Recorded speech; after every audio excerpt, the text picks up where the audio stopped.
लोकसभा निवडणुकीची रणधुमाळी सुरू असताना यंदा पवार कुटुंबीय आरोप प्रत्यारोपामुळे बरेच चर्चेत असून बारामती लोकसभेकडे राज्याचे विशेष लक्ष आहे। पाहुयात या संदर्भातला एक स्पेशल रिपोर्ट।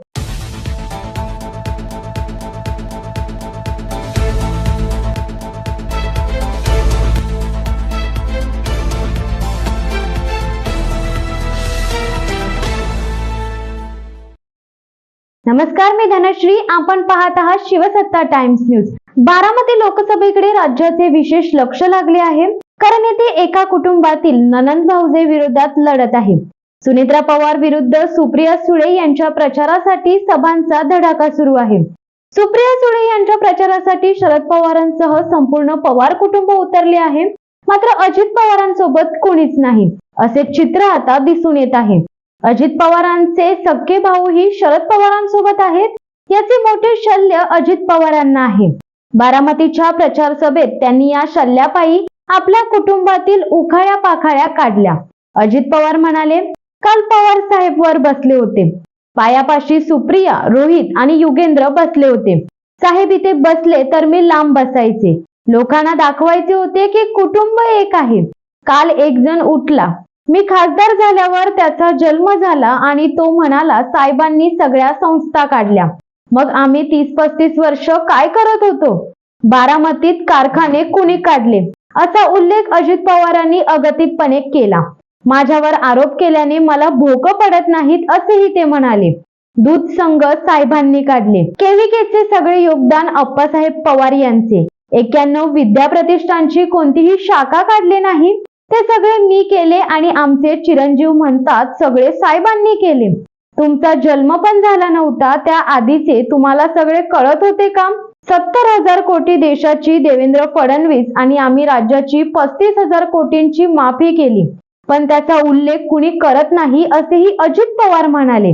धमक्या दिल्या जातात, तुम्ही सगळे बोलत आहेत, मी गप मान खाली घालून बसलो आहे। शारदानगर परिसरात काम करणाऱ्या एकीला कामावरून काढले, कारण त्यांचा मुलगा घड्याळाचे काम करीत होता। 89 ला काही लोकांनी सांगितले की अजितला लोकसभेची उमेदवारी द्या।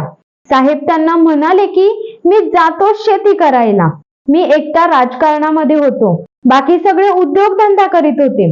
2 महिने झाले धंदा पाणी सोडून दिला आहे। आमचे थोरले बंधू राजेंद्र पवार लोकांच्यात जातात आणि संभ्रम करतात। मी पद्मसिंह पाटील यांच्याकडून योजना मंजूर करून घेतली, लग्नात पण 1 रुपया घेतला नव्हता, घेतला का?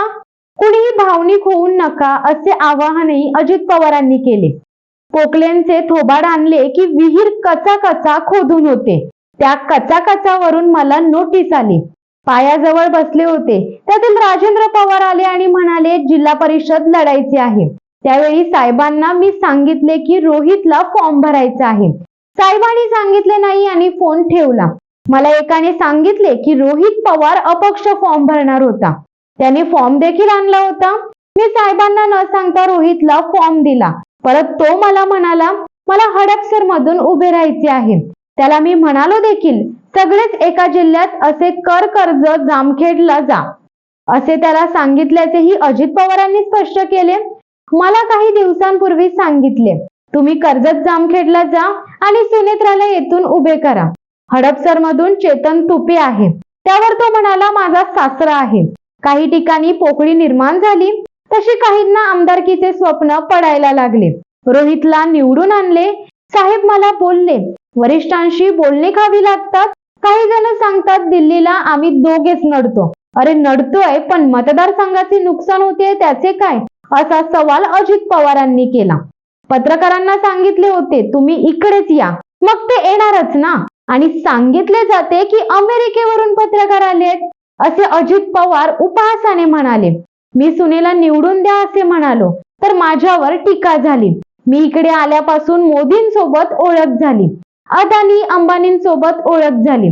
पूर्वी आम्ही मात्र घास घासायची, ते यायचे आणि असे केले त्यांनी तसे केले सांगायचे, आम्ही राबलेले राहिलो बाजूलाच, अशी खंत देखील अजित पवारांनी व्यक्त केली। कामाला लागा याचे 2 अर्थ होतात, कामाला लावायचे का कामच करायचं। आज शनिवार आहे, खरं सांगा दोन्ही सभेला गेलेला कोण आहे?